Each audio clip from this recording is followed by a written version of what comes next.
billion rupees will be disbursed in respect of income support to eligible beneficiaries over a period of 5 years. The cost will be met from the consolidated fund. For a single person, the monthly income will include his emoluments, income from business or profession, and contributory retirement benefits. But, and this is important, but exclude any lump sum payable on retirement, and will exclude other benefits, including invalidity allowance provided by my ministry. For a married person, the monthly income will include emoluments, income from business or profession, and contributory retirement benefit, but will exclude in the computation the lump sum payable on retirement and other benefits, including invalidity allowance provided by my ministry, as well as the basic invalid pension, as I mentioned, the income support in lieu of the BRP, or the BRP being drawn by the spouse. This would be my answer to the first part of the question. In regard to part 2A2 of the question, that is the criteria taken into consideration to arrive at the threshold of 10,000 rupees, Mr. Deputy Speaker, sir, with regard to part A2 of the question, that is, I just mentioned, these three proposals for income support were put forth to the Interministerial Committee. 5,000 rupees income support, 7,500 rupees income support, and 10,000 rupees income support. And the financial advisor, I must stress, has recommended the amount of 7,500 rupees. However, government, having heard the people, having heard the difficulties surfaced through the recent weeks, have decided to provide the sum of 10,000 rupees as income support. The eligibility threshold is the same as the existing threshold for the payment of the equal chance allowance of the previous government. That is, the monthly income of the couple should not exceed 20,000 rupees. For a person who is single, the threshold has been set at half the threshold, that is 10,000 rupees per month. Had the quantum been more than 10,000 rupees, the coverage would have been less. So we have opted for the reason set out for the quantum to be 10,000 rupees as income support. In regard to part B of the question, on the state of the annual estimated expenditure, therefore, till 2030, Mr. Deputy Speaker, sir, with regard to part B of the question, I am informed that the annual expenditure for income support is as follows. Financial year 25-26, 1.1 billion rupees. Financial year 2026 to 2027, 1 billion rupees. Financial year 2027 to 2028, 2 billion rupees. Financial year 2028-2029, 1.8 billion rupees. Financial year 2029-2030, 2.7 billion rupees, which total 8.7 billion rupees for a period of the next 5 years. This will be my answer to the PNQ of the Honourable Leader of the Opposition. Yes, Honourable Leader of Opposition. Yes, thank you, Mr. Deputy Speaker, sir. Can I ask the Honourable Minister to give explanation to the House why this measure has been announced nearly 1 month after the presentation of the budget? As I said, the people have expressed concern, I would say healthy concern, on the measure taken on the change of the age of eligibility of the BRP, basic retirement pension. We have heard the people of our country, and we need to hear and to take into consideration all the voices. And after considering the voices, the concern of the housewives, the concern of the self-employed, the concern of those who don't have any job after 60 years. We have heard all these concerns, and we have decided to bring readjustment measures with the income support. And this explains the reason why we have readjusted. Thank you, Mr. Deputy Speaker, sir. Yes. If the Minister says that he has heard the concern of the population, and this is for this reason that government has taken 1 month to come with this measure, can the Honourable Minister inform the House of the income threshold for a citizen or a household to be classified under the poverty line in our country?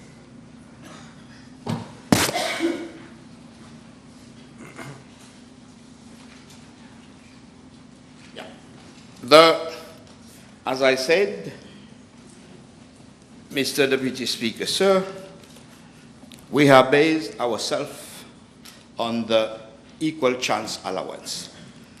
The poverty line decided, which is enforced by the SRM, the social register, is around 14,500 rupees. This is the answer I have, Mr. Deputy Speaker, sir. Okay? And poverty, there are different definitions of poverty. I'm giving the threshold that we apply in my ministry to the SRM families. Let me add, Mr. Deputy Speaker, sir, that the equal chance allowance upon which their government announced in the budget speech 2024-25, I will read for the sake of information of this House and for the people of Mauritius to know that the communique of the MRA on the equal chance allowance reads as follows. As announced in the budget speech 2024-2025, with a view to support the most vulnerable and reduce inequalities, a monthly equal allowance of 2,000 rupees will be paid for a period of 2024 to 2025 to household earning a monthly income not exceeding 20,000 rupees. This is where, in the first instance, the 20,000 rupees come from. The Mauritius Revenue Authority has been entrusted with the responsibility to pay the allowance. This is what exactly we are doing. For a household means a group of persons living under the same roof and who are either connected through blood, marriage, or legal ties and consist of at least one dependent child or a bedridden next of kin. Our criteria is more or less the same and even better. Household earnings for the equal chance allowance of the previous government means the combined monthly income of each member of the household and includes. Okay? No, you wanted an answer. I'm giving you an answer. This is your threshold. This is where the 20,000 come from. You don't want to hear it, but the people need to know. Honourable Minister, address the chair. Give your answer, please. You address the chair and you give your answer. Yes. Mr. Deputy Speaker, I say these are relevant information on what determined the 20,000. The 20,000 comes from the equal chance allowance. I'm reading it. Every Mauritian can refer, if we don't want to take time, every Mauritian can refer to the website of the MRA and the communique 16 September 2024. Secondly, the income threshold is based on the minimal revenue of an employed person And we have divided the 20,000 rupees in two for a single person. For two persons, it's 20,000. For a single person, we have divided the sum into two. Mr. Deputy Speaker, may I add that the coverage of the income support will cover at least from the 1st September, for all the person who will reach 60, will cover 51.16 retiree from the 1st of September. For the first year, and then this retiree will benefit the 15,000 rupees BRP as it was before the budget. Honorable Leader of Opposition.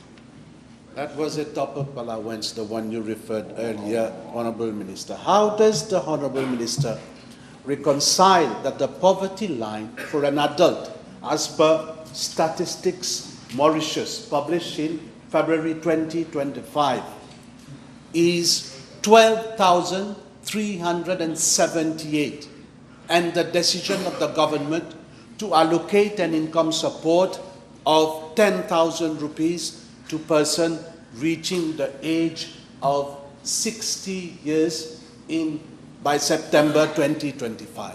Aren't you creating a category of poor people, Honorable Minister, when you promise to lift out people out of poverty and you have the guts to say, Honorable Minister, that you are fighting for the poor of this country? I come to my job. I don't think you sense. I have read the report too, and I must say that the figure stated is not, we cannot take it in isolation with household. That's the first point. The second issue, let me reply. You want me to reply? Look at that chair, you reply the question. Address the chair, address the chair.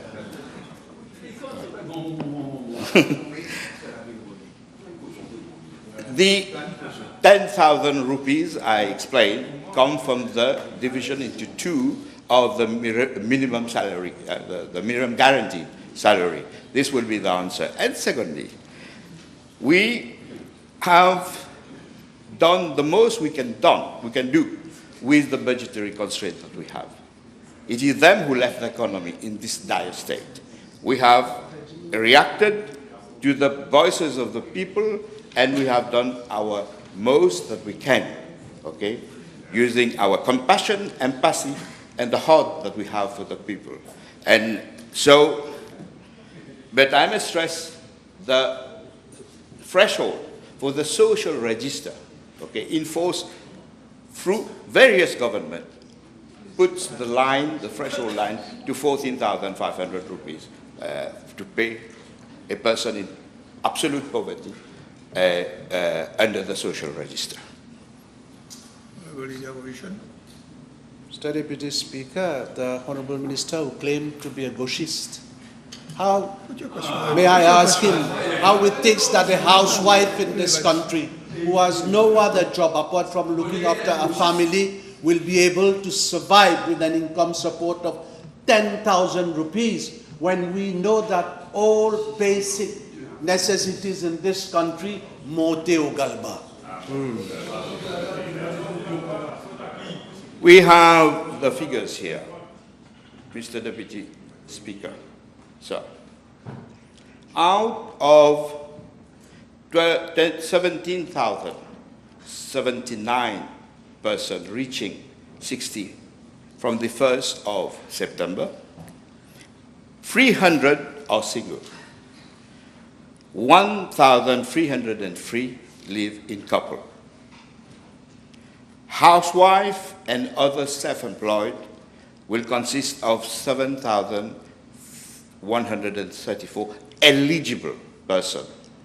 The total beneficiary will be 8,737. This would reach 51.16% of the beneficiaries under this system. And this will include the housewife. Let me stress that if two persons in the same house, one who will receive the income support and the other one has applied for another income support, then the income support of one of the person will not be factored in the computation of the 20,000 rupees. This is very, very, very important. And this has been designed based on the figures and especially to cater for housewives, okay, in the family. Secondly, if a person, let's say a person who is 63 years old now, he is receiving the BRP at 15,000 rupees right now, and then the spouse of this person reaches 60 on the 1st of September, then the 15,000 rupees of the person 63 years old won't be computed in the determination of the 20,000 rupees threshold. Maybe this, the leader of the opposition didn't pay attention to this very, very important measure that has been included in this system.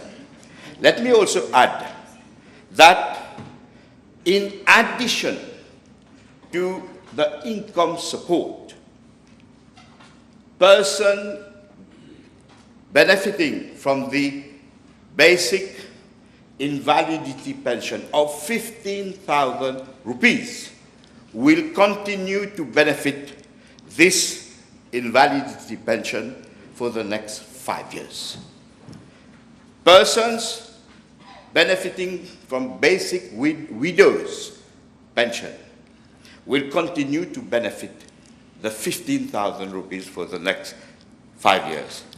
This amounts to a total of 3,182 for the coming year, from September. And this totals for person who will receive BIP, basic invalid pension, to 5,856 for the next 5 years. For those who will be benefiting from basic widow's pension, it would be 6,929. This totals to 12,785. If we add up these figures and we analyze these figures, we will see, and the population must know, and my fellow people in my constituency, in all the 20 constituencies must know. First, 51% of the population will be covered by the income support. Second, if we add the 3,182, it might reach in between, at least we can say safely, more than 60% of the population will be covered, okay? Not in the case of BIP and BWP, they will be covered with 15,000 rupees. So there will be at least 60,000 rupees, 60% of the population who will be covered. Let me add, Mr. Deputy Speaker, for the benefit of the population, that the statistics that we have for the number of employed people registered at our ministry who contribute to the National Pension Fund amounts to 27% average for the next 5 years. The first year, normally, when someone is in between 60 and 61, the percentage that we have worked out is 39.66, that is 40% of the person who will reach 60, they are employed. And it's quite logical and quite normal. The more the years increase, the more the number of employed person will decrease. Okay.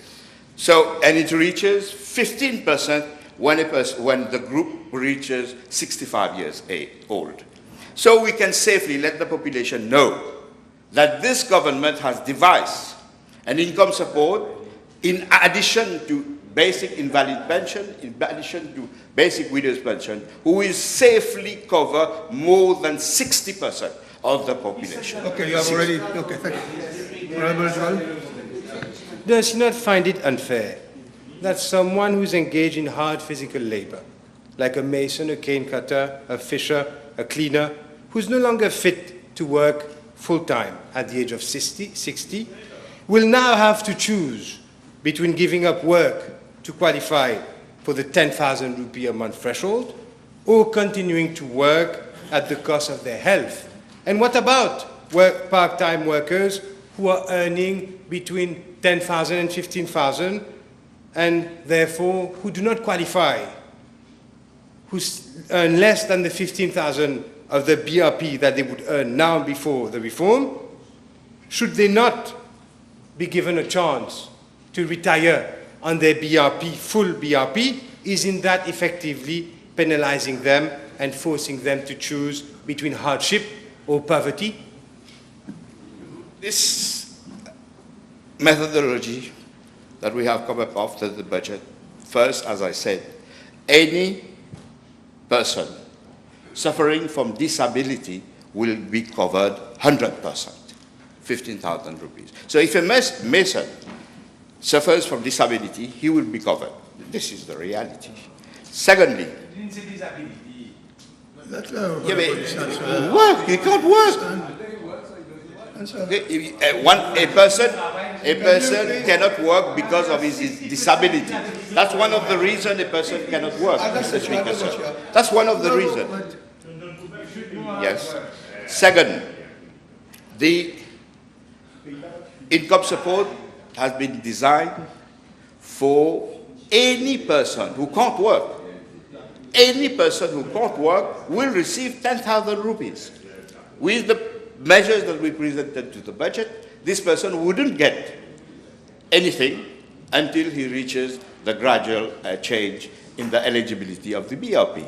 So any reasonable person, any person who think, any person who has supported this government and other people in this country now realize that this government has made a big effort to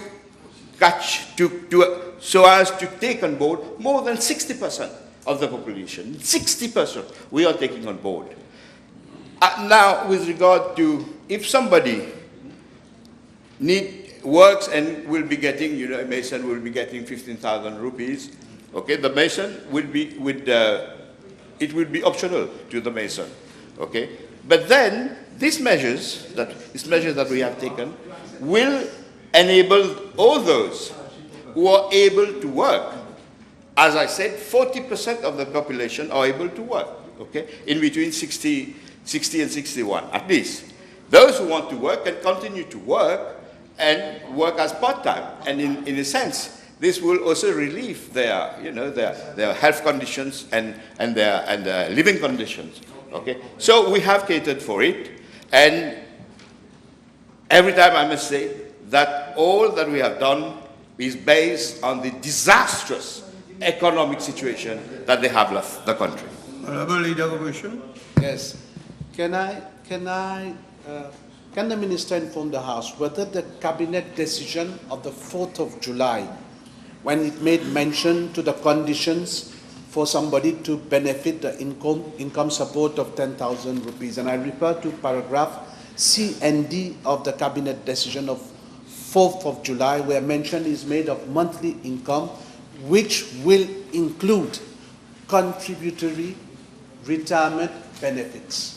Does this mean that the benefits from a private pension plan will also be considered as an income? And in the same vein, will dividend be also considered in the revenue? The list of all the elements which will be included has been communicated Honorable Leader of Opposition, you have this question. to the House, Send a reply. and it includes pension of any retiree.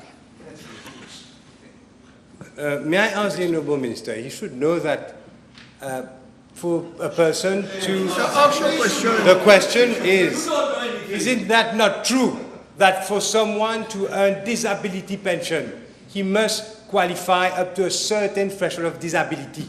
A stonemason who suffers from sciatic, who cannot, for example, lifts up stones, and who would gladly retire on full BRP at the age of 60 will not earn his disability pension. Is that not true?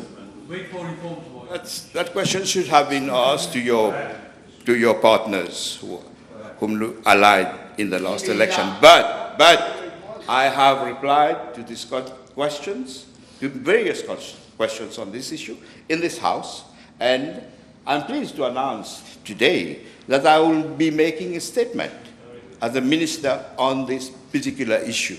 I know as a minister how difficult the assessment, the medical board is. Every MP here, all of us get this on Wednesdays, how it is difficult. And this government, even with the budgetary constraint, we do have a heart.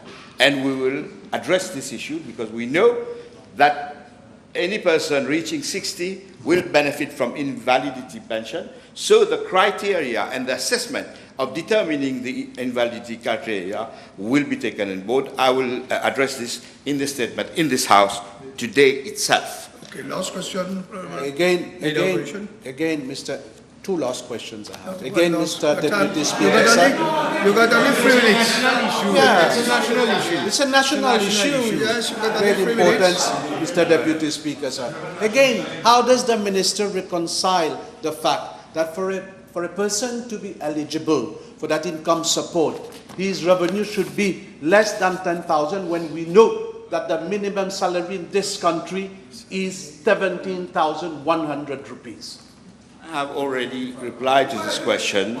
It's the same criteria that they used in determining the allowance that I read in the House. Mr. Deputy Speaker, I must, when I hear the leader of the opposition, when I hear the opposition in this debate on pension, okay, I hear that the opposition say, out of your former minister, that this government could have afforded, okay, an increase in the quantum of income support. This is what you are just implying. We even hear a former minister of finance saying that la caisse jamais vide. This, Mr. Deputy Speaker, sir, goes to show the level of irresponsibility of those who are making decisions on behalf of the Republic over the last 10 years. If la caisse jamais vide, how come nearly 1 billion rupees owed, it's still owed for COVID-19 vaccine? If la caisse vide, how come Mauritius risked suspension from SADC because they did not pay our membership fee of 800 million rupees? If la caisse jamais vide, how come 500 million rupees overtime of employees of the health sector, mainly nurses and doctors, remain unpaid for years? If la caisse was jamais vide, how come the previous government cooked the books and hide the harsh reality for the population? This is the question. These are the issues that we must address to the population. Okay, Honorable Minister, time is over yet. Can you finish your answer, please? I'll just conclude. Let me take it. Time is over. The income support will benefit more than 60% of person eligible, if depending how we add those with disability and basic widow's pension, it can be higher. Secondly, it will cost 8.7 billion rupees, and this government has at heart our people, our elderly. Okay, it is this government, and the parties who are this government. We are the founder of the welfare state, not them. Time is over. Time is over. Now we will go to question addressed to the Honorable Prime Minister. Honorable Bichuk, second member for Flat Bonakai. Thank you, Deputy Speaker, sir. B576, please. Mr. Deputy Speaker, I'm informed by the Commissioner of Police that Lalmati Police Station falls under the Eastern Division and is responsible for policing an area of 21 square kilometers with approximately 45,000 inhabitants. In regard to part A1 of the question, I'm informed that a total of 48 police officers are currently posted at the station, comprising of 36 male officers and 12 women officers. As regards to part A2 of the question, I'm informed that the current fleet of vehicles allocated to the Lalmati police station comprises 2 double cab vans, 1 motorcycle and 2 patrol bikes. Regarding part B of the question, I'm further informed that Lalmati police station occupies a surface area of 115 square meters, which includes a charge room, an inquiry room, an exhibit room, administrative officers and barracks. There's also parking space for 3 vehicles. Mr. Deputy Speaker, I'm further informed by the Commissioner of Police that in view of the growing policing needs of the region, action was initiated in 2021 with the Ministry of Housing and Land Use Planning to allocate a plot of land in the same region for the construction of a new police station. However, no suitable site had been secured and discussions are now, they've started again to identify an appropriate location. Honorable third member for Mayberg and Permayon. B577, please. Mr. Deputy Speaker, I'm informed that for the period January 12, 2015 to November 2024, 2 official vehicles were bought for the use by the former Prime Ministers, that is late Sir Anirudh Jagannath, a BMW 760 Li 760 5,972 cc's at the cost of 21,696,486, purchased on the 21st of November 2016. And for Mr. Pravin Jagannath, a BMW 760 Li 760 5,972 cc's, purchased on the 14th of October 2021 at the cost of 19,523,282.01. Both purchases amounting therefore to a total of 41.2 million. Mr. Deputy Speaker, the list for former ministers is a very long list. I suggest, if you agree, I circulate it. But I will, let me just say that a total of 42 official vehicles were acquired for use by former ministers at a total cost of 120 million rupees. Let me also add, the House may wish to note that no new cars have been purchased either for myself or for the Deputy Prime Minister since we took office, in spite of the fact that these cars have broken down. Yes, you are. Would the Honourable Prime Minister, by any chance, have the relevant information with regards to the former PPS? Yes, I have the information for the form, but I said the list question is related to Prime Minister. I intend to circulate it if you agree, because it's quite a long list. Okay. The Honorable fourth member for Port Wisno, Smart Island. Speaker, sir, B578. Mr. Deputy Speaker, the policies and procedures regarding official mission abroad are contained in Circular Letter Number 10 of 2017 of the Ministry of Finance. As of today, the rates applicable are actually the same as when the Honourable Member himself was Speaker of the National Assembly. If you remember, for a period of 78 days, we took 3 missions, 1 to India, 1 to China, and 1 to Armenia, for a total cost of 748,111 rupees. 3 missions, 78 days.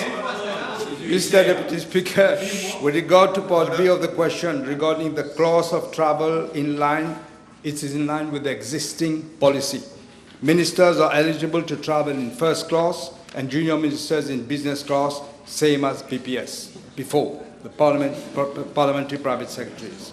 As regards transport facilities, whenever same are not provided by the organizers or host countries, our overseas embassies and high commissions normally make appropriate arrangements for officials at the level of ministers, secretary of the cabinet, and head of the civil service. When such facilities are not available, then only cars are provided for official use to the eligible officials. May I ask the Honourable Prime Minister, is it not time, in view of the economic urgency, to review the said rates? You said it rightly so yourself. The rates have remained the same and should be lowered now, because we are asking the population to tighten their belt. Is it demagogue? This is demagogy. Why didn't you return your money? May I ask the Prime Minister? May I ask the Prime Minister whether he finds Honourable member, order. Put your question, please. No comment. Put your question. I am asking. Put your question, please. May I ask the Prime Minister whether he will consider making now ministers and junior ministers travel by business class, when we know that an air ticket to Turkey, for example, in first class, is 316,000 rupees. And we know also, may the Prime Minister also consider reducing the chauffeur-driven privilege at the tune of 50,000 rupees per day, which is rented by government for ministers to travel when abroad. Is it not time for the Prime Minister to review those rates? And will he also give the figures as the question was asked? Mr. Deputy Speaker, this is typical what a demagogue does. He enjoyed all the privileges he's talking about. Now he wants us. Now he wants us. What do you want?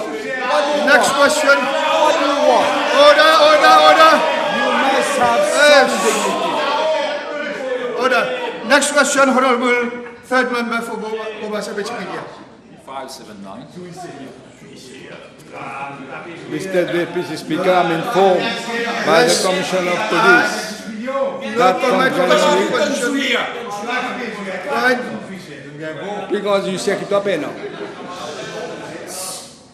From January 2025 to June 2025, a total of 11,331 driving tests have been conducted at the Land Barracks Driving Test Center.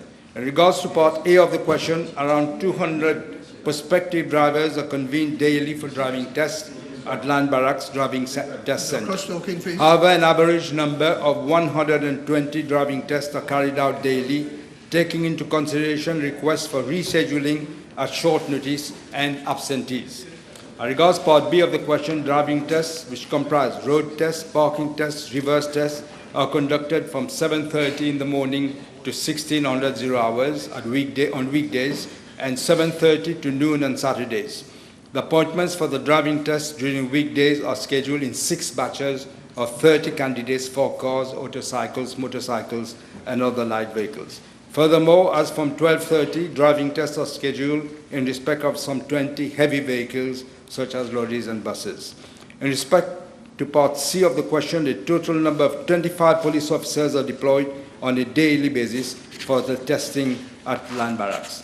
Mr. Deputy Speaker, I wish to inform the House that driving tests are also carried out daily at 2 other driving test centers situated at Le Cazé and Cuepip and RG Flat. For the period of January 2025 to June 2025, the number of driving tests conducted at these 2 centers were 9,382 and 7,093. I also wish to inform the House, Mr. Deputy Speaker, that we are bringing some fundamental changes for the issuing of driving licenses. A graduated licensing system is being envisaged, and we will give details later. You want to permit this? Oui, Monsieur le Vice-président. J'ai eu l'occasion de m'entretenir récemment avec quelques moniteurs d'auto-école. Put your question. But I must introduce my question. But whatever you have had with put your question to the Let's go straight to the aussi question. avec quelques candidats qui ont récemment passé leur examen de conduite. Et ils sont tous unanimes à affirmer qu'il y a un manque d'examinateurs et aussi un temps d'attente beaucoup trop long. De ce fait, je demande au Premier ministre, est-ce qu'il a pris déjà connaissance de cela et est-ce qu'il compte demander au commissaire de police de faire le nécessaire afin de remédier à la situation? Perhaps, Mr. Deputy Speaker, there is people who do not realize, maybe they don't realize that you can actually apply for a provisional driving license online through the police department website or the e-government portal. Monsieur le Président, une dernière question, avec votre permission, rapidement. Mercredi dernier, 2 juillet, un incident s'est produit à Line Barracks où une jeune dame, candidate, qui était venue passer son examen de conduite, a été prise d'une crise d'épilepsie qu'on a dû transporter d'urgence à l'hôpital. Justement, par rapport, est-ce que le Premier ministre ne pense-t-il pas qu'il faudrait que chaque candidat produise un certificat médical? Parce que, fort heureusement, que la personne en question ne conduisait pas à ce moment-là. Donc, on a pu justement faire le nécessaire et la transporter d'urgence à l'hôpital. Ne pense-t-il pas, Monsieur le Vice-président, qu'il faudrait que chaque candidat qui aspire à obtenir son permis de conduire doit produire un certificat médical faisant état de la bonne santé de la personne en question? I just mentioned that we are bringing some fundamental changes that will include also a medical certificate. Honorable First Member for Port with North Port Island. Thank you, Mr. Deputy Speaker, sir. Question 580.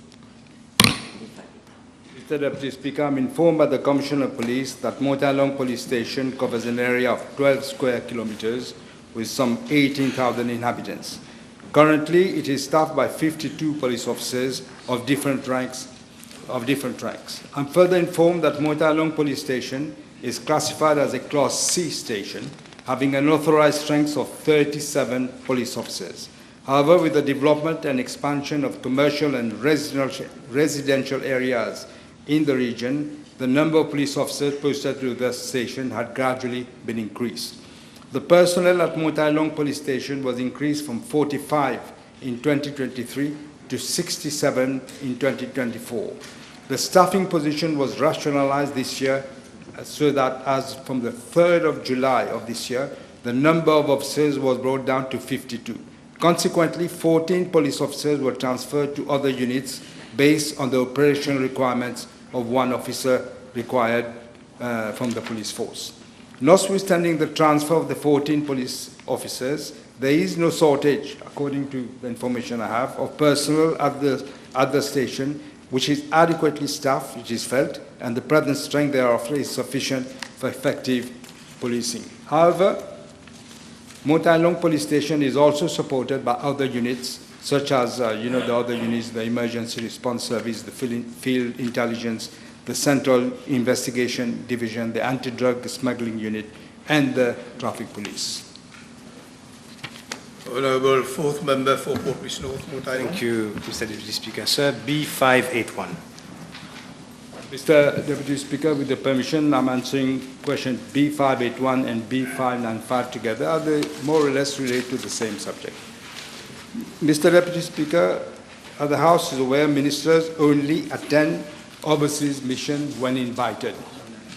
As Prime Minister and Minister of Finance, I have myself been invited, believe it or not, to attend 55 overseas missions to date since I took office in November of last year. Let me give you a few examples. On the very day the results were being proclaimed, Prime Minister of India, Sri Modi, rang me, spoke to me in person, wanted me to come to India for a state visit in December of last year. I had to decline the invitation because I had just been elected. This is going to be programmed for later. Again, President Macron rang me personally to invite me for the reopening of Notre-Dame de Paris Cathedral on the 7th of December. This was attended by worldwide dignitaries, including President Trump and other heads of states of several European and African countries. That also I turned down because I had just been elected. I didn't feel I could go at that time. Third, the Secretary General of the OECD invited me to be the speaker at the forum, Global Anti-Corruption Forum and Integrity Forum in France on the 26th and 27th of March. I also declined that invitation for the same reason. I was also invited to attend the funeral ceremony of late Pope Francis and the ceremony for the election of the new Pope. I also declined.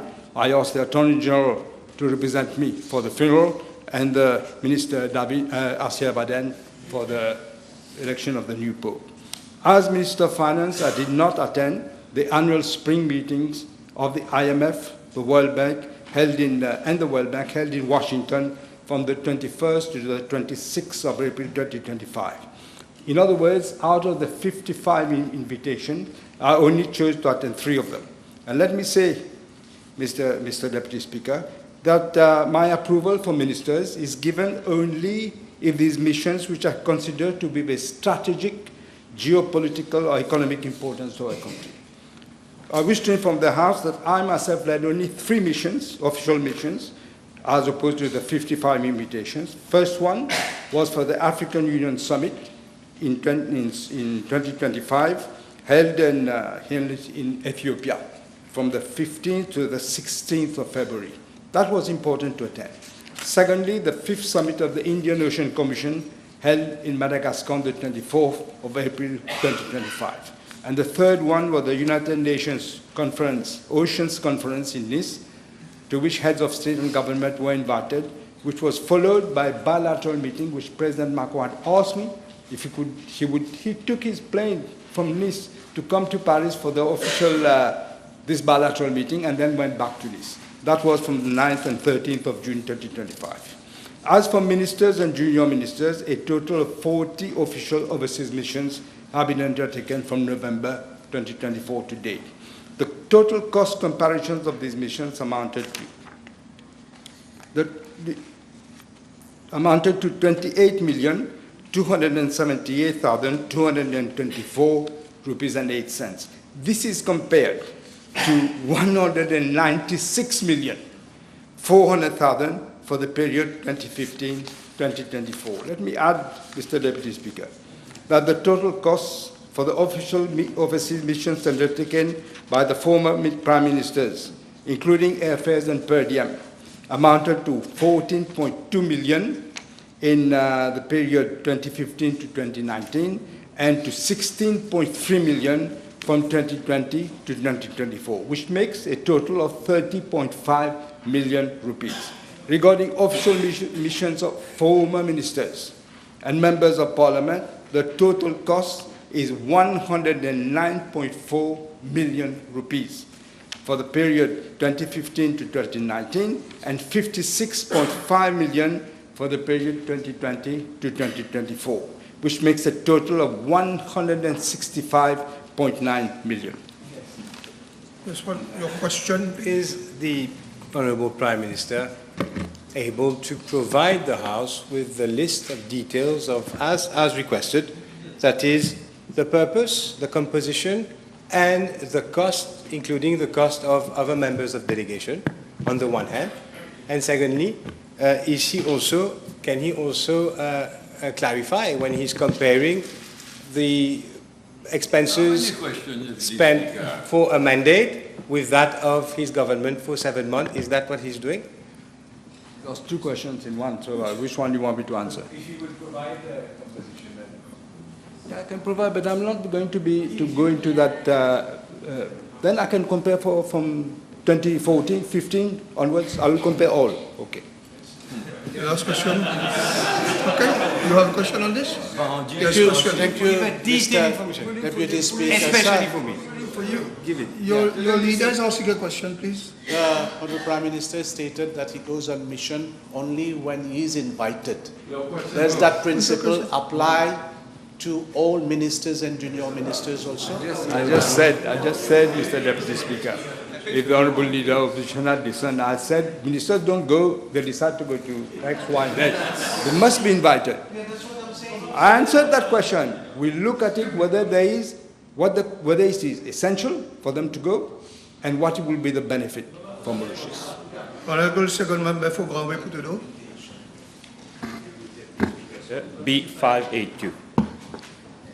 Mr. Deputy Speaker, sir, Bank Holdings Limited had on the 30th of May 2022 appointed the consortium composed of GA Company, SRRL, Gibraltar Advisory, Priscus Finance, and Verde Frontier Solutions as transaction advisor for the disposal of its shares and its subsidiaries. I wish to highlight that Verde Frontier Solutions Limited is currently under investigation by the Financial Crimes Commission for suspected irregularities for the award of contracts from many public entities. They are also the one who published fake polls on the eve of the election to say that they were going to win the election. Mr. Deputy Speaker, the contract between Mobank Holdings Limited and the consortium was vetted by Mr. Yeri Gadou and Ms. Karim, barrister at law. As per the terms and conditions of the contract, the transaction advisor had to, among other things, shortlist qualified bidders, conduct due diligence in respect to the preferred bidder, and prepare the sale and purchase agreement and oversee transaction closing and the transfer of the proceeds of the sale. This is what they were supposed to do. I'm further informed that as by the said contract, the transaction advisor was entitled to a fixed sum and a success fee. I must say, Mr. Deputy Speaker, no sale ever materialized. But nevertheless, the consortium was paid a fixed sum of 17,967,436. This is the kind of things they did that today we're in a mess, economic mess that they are. Theft, abuse of power, abuse, dishing out money. This is the result today. No doubt, Mr. Deputy Speaker, there was largesse unseen when it came to favoring Verde Frontier Solutions Limited under the previous regime, but all is being investigated by the Financial Crimes Commission. His contract has been terminated on the 12th of May of this year. Honourable First Member for La Caverne Fix. B583, please. Mr. Deputy Speaker, I'm informed by the Commissioner of Police that as from December 2024 to the 3rd of July 2025, 58 drug trafficking cases were detected at the ports and airports in Mauritius and Rodrigues. This was joint operations conducted by ADSU and MRA officers. These operations resulted in the seizure of 691.2 kilograms of dangerous drugs. In addition, other dangerous drugs in the form of pills, liquids, seeds, and synthetic gummies were also seized. A total of 64 persons have been arrested in connection with these seizures.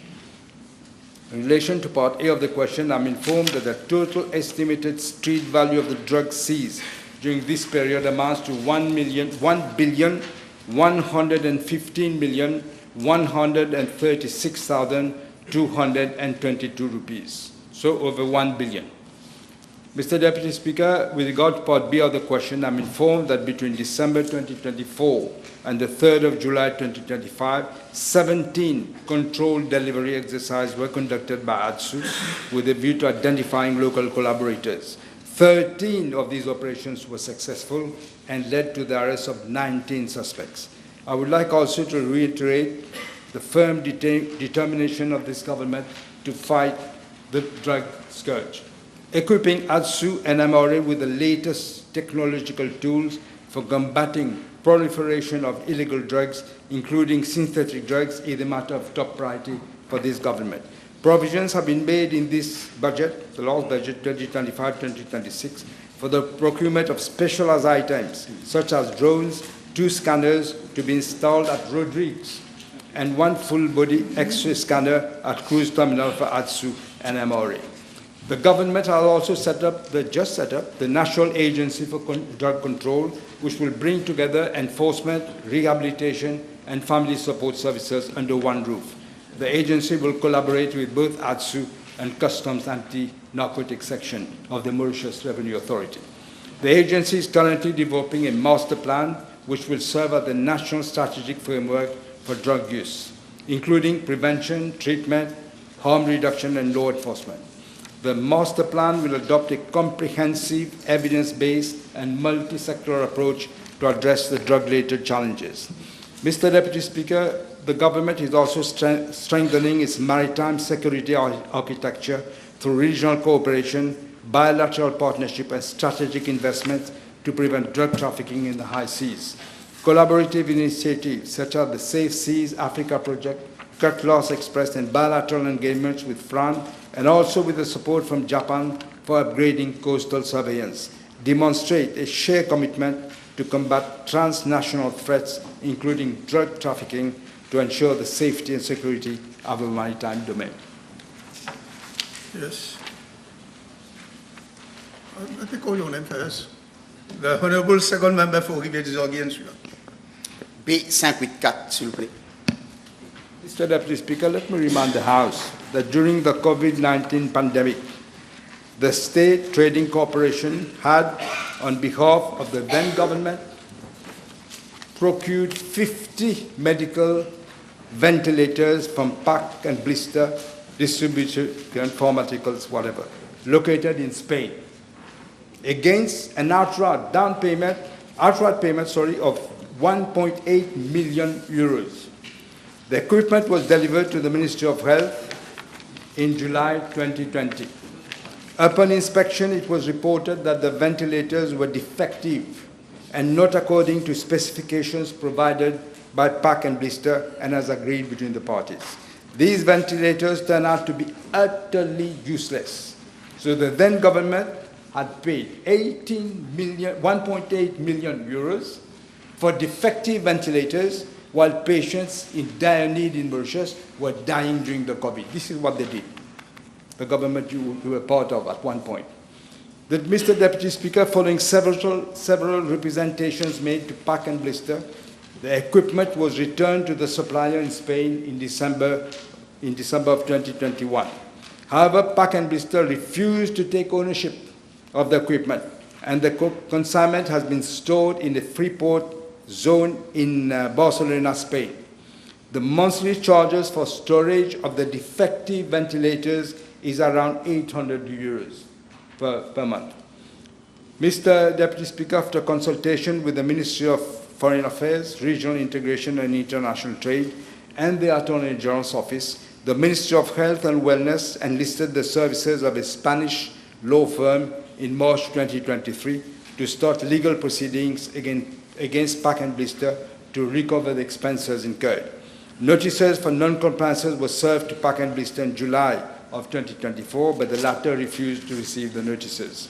Meanwhile, Pack and Blister declared bankrupt on the 20th of September 2024 and entered an insolvency procedure. These expenses, Mr. Deputy Speaker, incurred so far for the procurement of 50 ventilators, including the action taken for their return to Pack and Blister and legal fee, this has cost us 98 million rupees for 50 ventilators that people were dying during COVID here. They ordered, gave the money, and it wasn't working. Who? Ask yourself who did this. I wish to reassure the House that no stone will be left unturned to recover the amount, and as such, a case is being lodged before the first instance court in Spain. Also, Mr. Deputy Speaker, in regard to the parliamentary question of the Honourable, I'm informed by the Financial Services Commission that the defunct Independent Commission Against Corruption started an investigation on the procurement of the ventilators, just to show, it was a show because the elections were near. They had to show, we were saying in opposition what they were doing. So they started an investigation on the 7th of July 2020, and I'm informed that so far nothing happened to that inquiry. They just said they were inquiring and nothing. That's what they did. Now the FCC is re-inquiring. Already 13 further statements have been taken. Time is over. Honourable members, the table has been advised that the following PQs have been withdrawn. B586, B594, B589, B591, B590, B588, and B596. The table has also been advised that PQ B602 will be replied by the Honourable Minister of Environment, Solid Waste Management and climate change. So now I call upon Honourable Second Member for Rodrigue. Thank you. B598. Mr. Deputy Speaker, I have to inform the House that in the Government Programme 2025-2029, we announced that a land drainage master plan for Rodrigues will be commissioned by the Land Drainage Authority.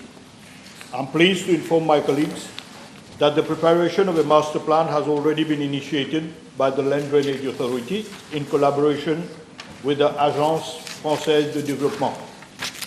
Following the usual procedure, the contract for the development of the land drainage master plan for Rodrigues was awarded to consultant Hydratec CETEC in March 2025 for an amount of €462,640, about 25 million rupees. A kick-off meeting was successfully held in Rodrigues on 13 March 2025, which marked the official commencement of the study. The scope of services under the contract includes, first, mapping of natural and artificial drainage systems in Rodrigues. Second, development of a master plan for integrated runoff water management and flood risk management in Rodrigues. And thirdly, strengthening the capacities of technical services in hydraulic modeling and all stakeholders in the water cycle on climate change adaptation. Mr. Deputy Speaker, this plan is being prepared recognizing the high exposure with small island developing states like Rodrigues to climate change impacts. The land drainage master plan will consolidate Rodrigues furthermore towards being a resilient island in respect of the risk of flooding. Mr. Deputy Speaker, consultant Hydratec CETEC submitted its inception report to the Land Drainage Authority on 17 June 2025. Same is actually being examined and the final report is expected by end of June 2026. Yes. No, I thank the Honourable Minister for this answer. May I ask the Honourable Minister, in the meantime,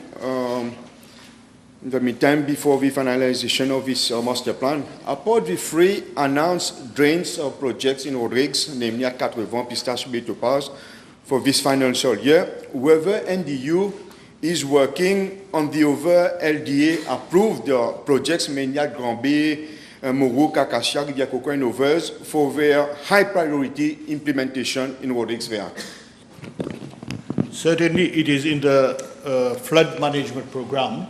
So we are working on the other drainage project, depending on the availability of funds, as and when we are going to initiate the projects. You have a question? Okay. May I ask the Honourable Minister, will the flood-prone map, which is part of the master plan, be made public for Rodrigues in line with the promise that government made, the pledge that it took to make it public, flood-prone maps for Rodrigues, and for Mauritius as well. But for Rodrigues, when can we expect same to be made public? Let us wait for the report first. The report will be ready in June 2026, if you heard well. Honourable Second Member for Rivière des Anguilles. B599, please. Mr. Deputy Speaker, there is no sport facilities or complexes in Constitution number 13 operating under the aegis of my ministry. However, my ministry operates two youth centers, namely at Boischerie and Souillac, in Constituency number 13. The Boischerie Youth Center houses an indoor table tennis and badminton facilities, while that of Souillac provides outdoor sport facilities such as volleyball, football, and a bolodrome. Concerning part A of the question, the two youth centers have recently been revamped and no upgrading civil works are required. However, I'm informed that the outdoor lighting at the Souillac Youth Center were defective and needful has already been done.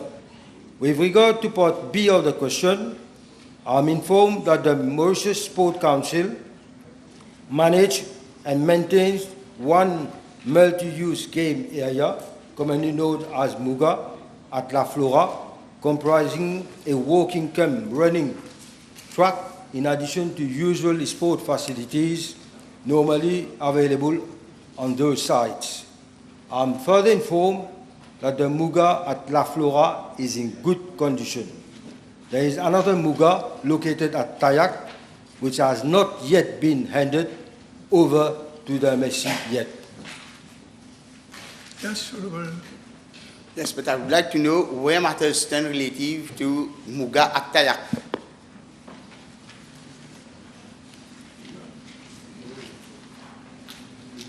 Just to enlighten the Honourable Member, the Muga initiative was originally spearheaded by the Mauritius Telecom Foundation and later transferred to Mauritius Sport Council for management on a phased basis. The 10 Mugas under the control of the MSC are La Sousse, La Tokenique, Triolet, Flac, Bel Air, Bovalo, La Flora, Malherbe, Saint-Croix, and Goodlands. The following 3 Mugas have not been transferred to the MSC yet. Those are Muga of Phoenix, Tayak, and Poudou Hamlet. One last question on this one. May I know who will manage and maintain the complex at Tayak? Whether your ministry or Mauritius Telecom as it was before? It's the Mauritius Sport Council. Yes, Honourable First Member for Savan. B600, please. Mr. Deputy Speaker, sir, I'm informed that there are 2 housing estates at La Valette, Bamboo. The first one, La Valette Integrated Village, comprising 199 housing units, was implemented by the National Empowerment Foundation and completed in 2010. The second housing estate, comprising 223 housing units, and also known as Résidence Camélia, was initiated by government in the context of the rehabilitation of the La Ferme Dam to relocate some 200 families residing in the vicinity of the dam. This project was implemented by the NHDC and completed in June 2024.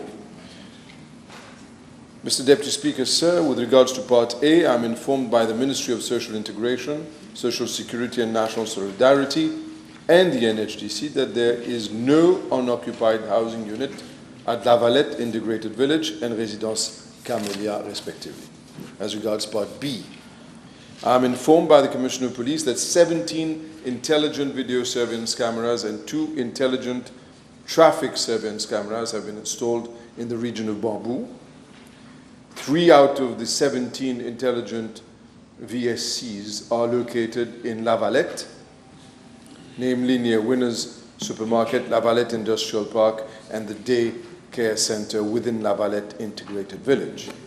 The Commissioner of Police has also informed that in the event of the implementation of the second phase of the Safe City project, consideration may indeed be given to the installation of surveillance cameras at Résidence Camélia, as well as in the other regions of La Valette. Yes, remember? I have been informed that there are several houses unoccupied over there, and I will ask the Minister if he can carry an inquiry in regards to those houses, as we have been informed that il y a des barons de drogue là-bas. And those houses are being used as their place of transactions. In Camélia. Yes, I thank the Honourable Member for the question. Now, if the Honourable Member has information, first and foremost, I'd like him to share it with me in confidence, because I may understand that he doesn't want to put his life at risk by going to the police himself, but I will. So please let me know, and I will try to do the needful. However, from the information I have, none of the houses are unoccupied. However, I will add again, maybe that they are being occupied by people you say, but I will look into it. But please do not hesitate. Give me the information and we'll look into it. I have also received people in the on Wednesdays when we receive our Mordant, I've received people from your own constituency who have requested that they be given the opportunity of going using one of those houses because they feel that they should have obtained one of those houses. I have looked into it to try to do them justice, but unfortunately I've been told that none of them are unoccupied. But I will keep on looking into it to try to do justice to those people. Honourable Member, the table has been advised that PQB 602 has been withdrawn. Honourable Second Member for Mayberg and Plenaya. B601.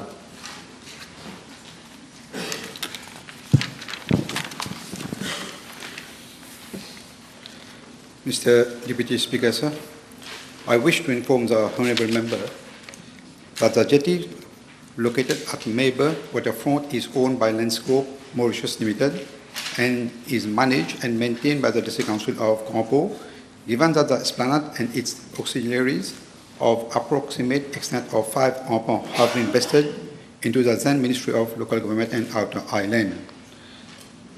Mr. Deputy Speaker, sir, with regard to part A of the question, the steel jetty has been closed for a considerable period of time due to its deteriorated and unsafe condition. The District Council of Campo has proposed its permanent replacement using reinforced concrete substructure, which will cost significantly less compared to the alternative of rust-resistant inox materials. The estimated cost for this replacement project is approximately 25 million rupees. We will liaise with the Ministry of Environment to obtain the necessary clearance for this proposed reinforcement concrete replacement in line with the prevailing regulatory requirements. As regard to part B of the question, I wish to reassure the House that temporary in-house safety measures were immediately implemented by the District Council to protect pedestrians from any hazard. These measures include the placement of bollards, galvanized pipes and chains along the esplanade to prevent trespassing by motorcycle and to ensure the working space for public use.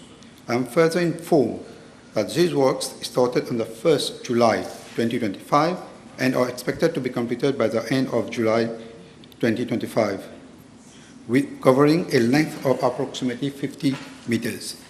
Mr. Deputy Speaker, sir, as for the permanent work, the implementation of security features across the reserve working space, which includes the maintenance of paving bricks and alleys, lighting, metal structure and handrails, drains and footpaths, and which have been estimated at 10 million rupees. Mr. Deputy Speaker, sir, it is regrettable that despite a request for financial clearance submitted as for March 2023, no concrete action has been taken by the previous government to resolve this matter. Our government is committed to deliver a practical, sustainable and timely solution.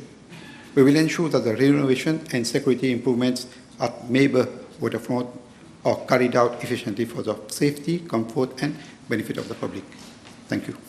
Yes, Thank you, Deputy Speaker. Can I know from the Honourable Minister, according to the steel jetty, when the works will start? Deputy Speaker, sir, I already told that estimated cost for this replacement project is approximately 25 million rupees. So we are liaising with the Ministry of Environment to have the clearance, and then we can start. Okay, clear. Honourable Second Member for Vieux-Gampo and Wolfsbell. Thank you, Mr. Speaker. Is question B/603, please. Mr. Deputy Speaker, sir, I'm informed that as a member of the Eastern and Southern Africa Anti-Money Laundering Group, ESAMLAG, Mauritius endorsed the revised international standards on combating money laundering and the financing of terrorism and proliferation issued by Financial Action Task Force, FATF, in February 2012. In this respect, Mauritius underwent a mutual evaluation of its anti-money laundering and combating the financing of terrorism, AML-CFT, systems and procedures using the methodology for assessing technical compliance with the FATF recommendation, and the effectiveness of AML CFT systems adopted by the FATF in February 2013. The mutual evaluation process started in October 2016 and was completed with the publication of the Mauritius Mutual Evaluation Report, MER, in September 2018. The mutual evaluation, which was conducted by ESAMLAG, highlighted the areas of weaknesses in the AML, CFT legal and institutional framework of Mauritius. While Mauritius was rated largely compliant or compliant in only 14 of the 40 FATF recommendations, on the other hand, Mauritius was rated partially compliant or non-compliant with 26 recommendations. Shortcomings were observed in relation to a number of FATF recommendations. In terms of effectiveness, the FATF adopted an approach focusing on a hierarchy of 11 defined outcomes. Mauritius was found to have either a low or a moderate level of effectiveness against the 11 immediate outcomes. The country achieved moderate effectiveness in 4 of the 11 immediate outcomes. Following the publication of the Mutual Evaluation Report in September 2018, Mauritius was placed under enhanced follow-up process in line with the ESAMLAG procedures for mutual evaluation and follow-up process. Mr. Deputy Speaker, sir, I am informed that after the observation period of 1 year, from October 2018 to October 2019, the FATF International Cooperation Review Group, the ICRG, assessed the progress made by Mauritius and considered that since the completion of the MER in 2018, while Mauritius had made some progress on some of its MER recommended action to improve technical compliance, the ICRG determined that not all strategic deficiencies had been fully addressed. Mauritius was therefore placed on the FATF list of jurisdiction under increased monitoring in February 2020 with an agreed action plan to address the strategic deficiencies identified in its AML CFT regime. Mauritius was subsequently added to the European Union list of high-risk third countries on 7 May 2020, and in addition to mirror the FATF list of jurisdiction under increased monitoring, the UK also included Mauritius in its list of high-risk third countries in March 2021. In fact, as stated in the Mutual Evaluation Report published by the ESAMLAG in September 2018, Mauritius was rated non-compliant or partly compliant on 26 out of the 40 FATF recommendations, with significant shortcomings in risk assessment, supervision, and beneficial ownership transparency.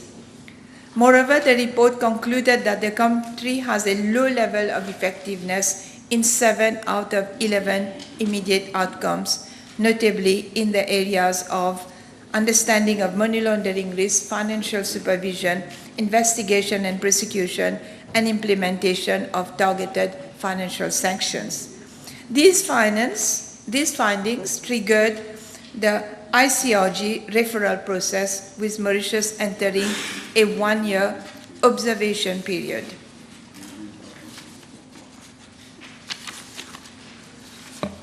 Regrettably, that 1-year period was not optimally used. Instead of marshalling resources and driving through the necessary reforms, the previous government remained passive, allowing momentum to slip away and erode trust, in public trust to erode. The international consequences were swift. As the European Commission explained in its official notice on 7 May 2020, Mauritius has strategic deficiencies in its anti-money laundering and counter-terrorism financing regime that pose significant threats to the financing system of the Union. Similarly, the UK, in its 26 March 2021 regulatory update, justified Mauritius' inclusion on its high-risk list by stating, this jurisdiction posed increased risk due to strategic deficiencies in the AML-CFT regime and have been identified by the FATF as requiring increased monitoring. These listings, unfortunately, tarnish the reputation of the Mauritius International Financial Center, created market uncertainty, and placed investment flows and correspondent banking relationship under strain. The damage to our global image and economic prospect was real and avoidable. And the negative image is still prevalent globally until today.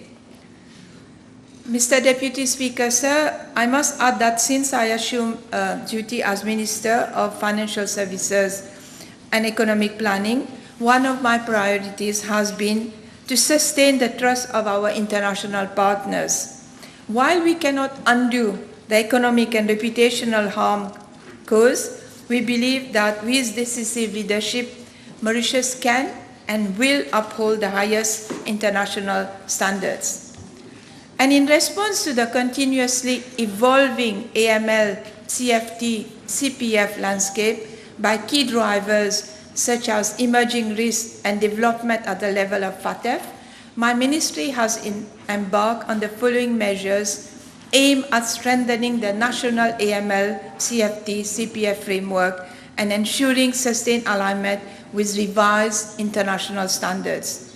Firstly, participation in ISAMLAG meetings and attending the FATF plenary meetings to keep abreast of development at the level of FATF.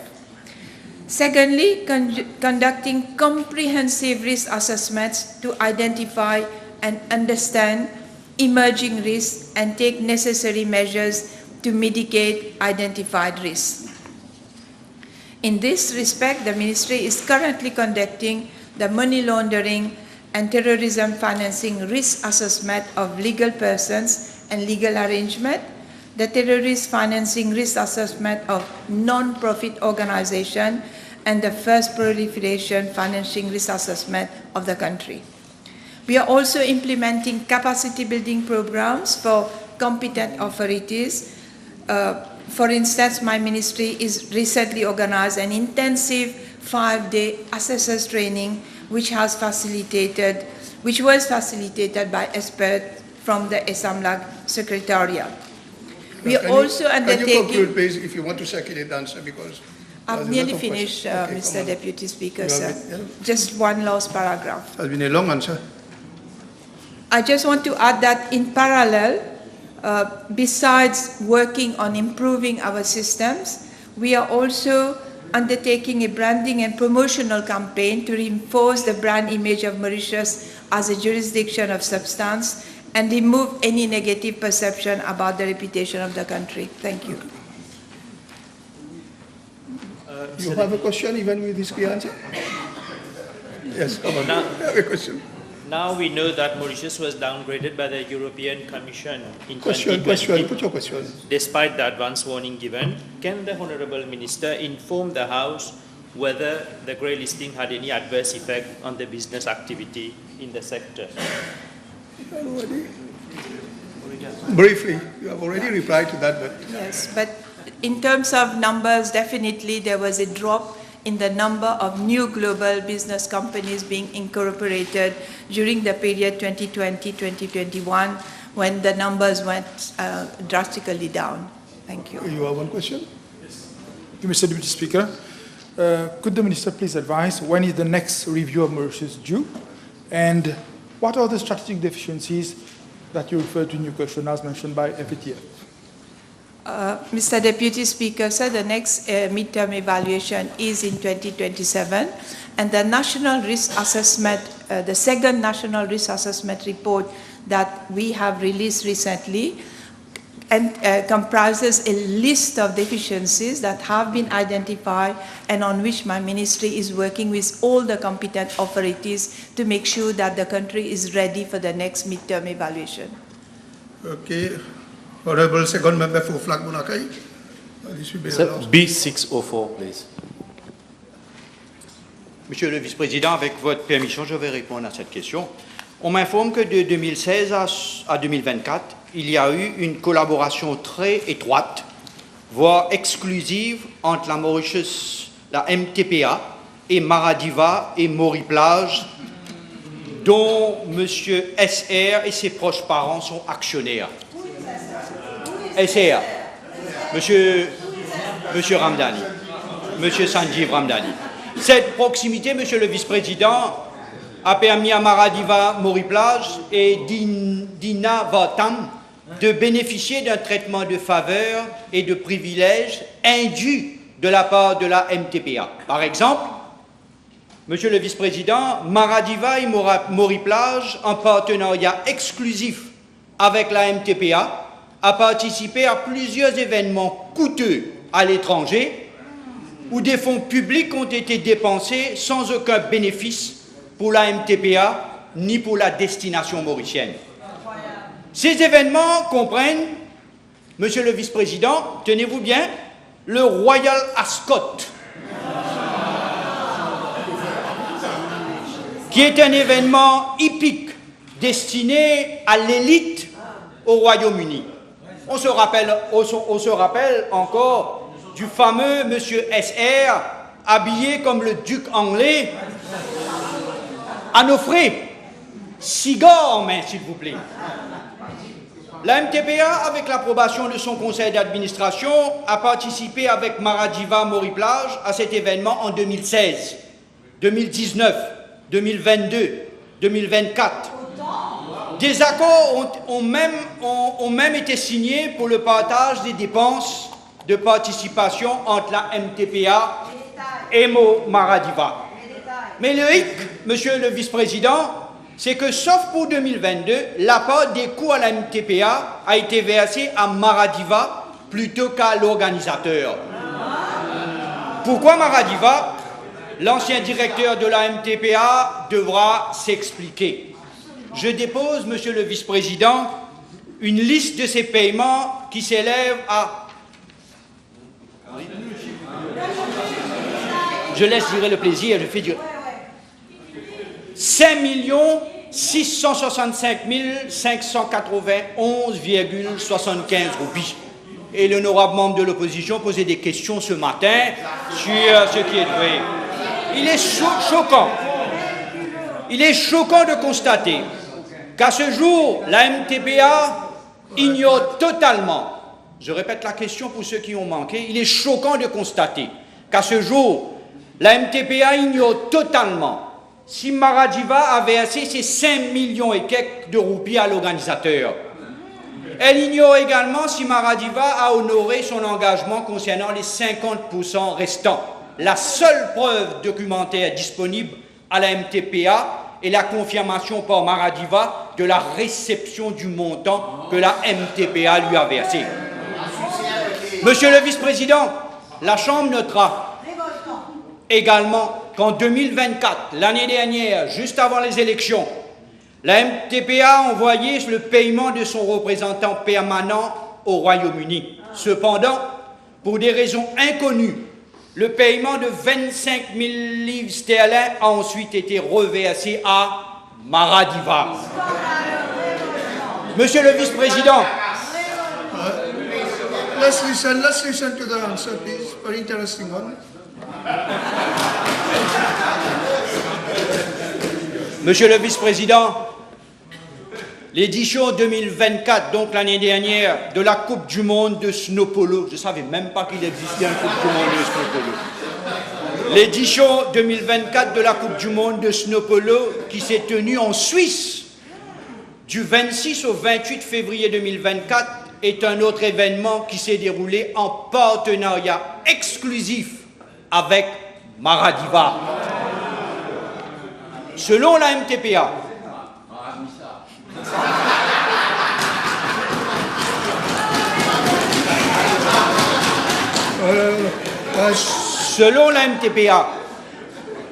l'ancien directeur avait, sans l'approbation de son conseil d'administration, réserver un espace pour participer à l'événement au nom de la MTPA et de Maradiva également. Cependant, ils se sont retirés de l'événement au dernier moment. L'organisateur poursuit actuellement uniquement la MTPA pour non-paiement de 2,7 millions de roupies.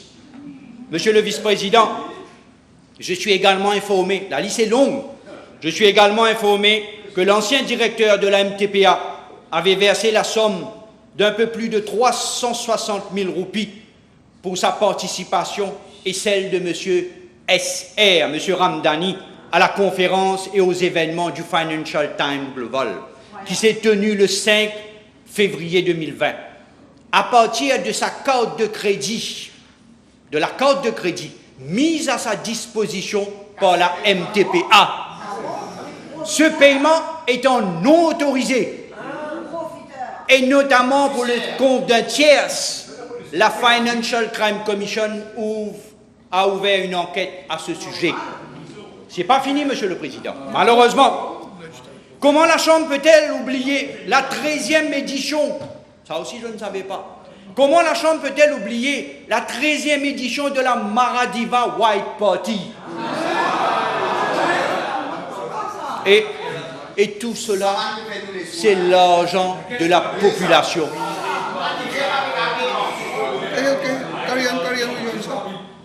De la Maradiva White Party, qui s'est tenue en octobre 2024, juste à la veille des élections générales, au cours de laquelle la MTPA, pour Maradiva White Party, la MTPA a dépensé 450 000 roupies pour faire venir 4 coco-girls danseuses.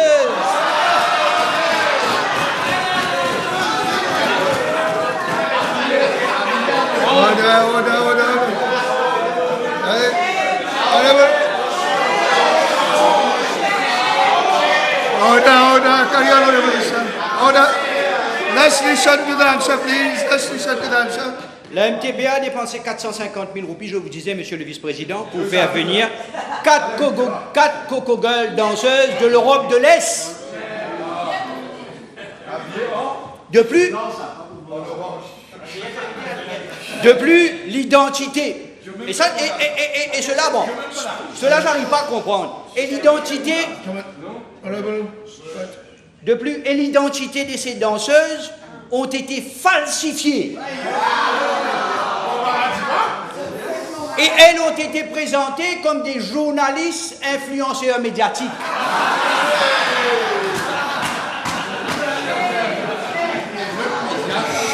Outre ce qui précède, Monsieur le Vice-président, au-delà de ce qu'on entend, il faut bien le dire, Monsieur le Vice-président, c'est l'argent de la population, l'argent du peuple qui a été gaspillé. Outre ce qui précède, ouais, ça, mais les coco-girls, ça a frôlé la prostitution, hein.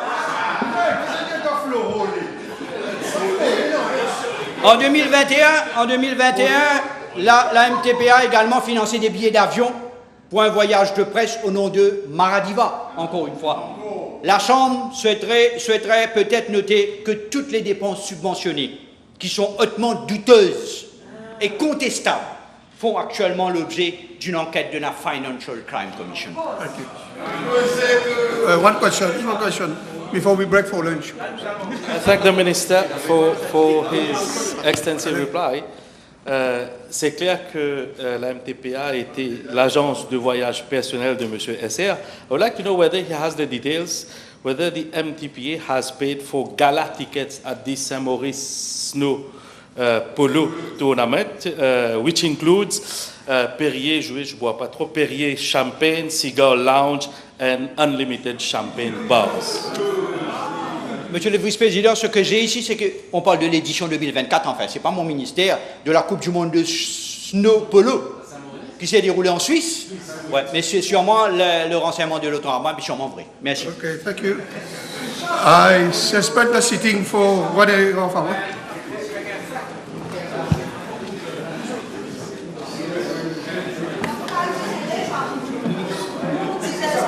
Lisa.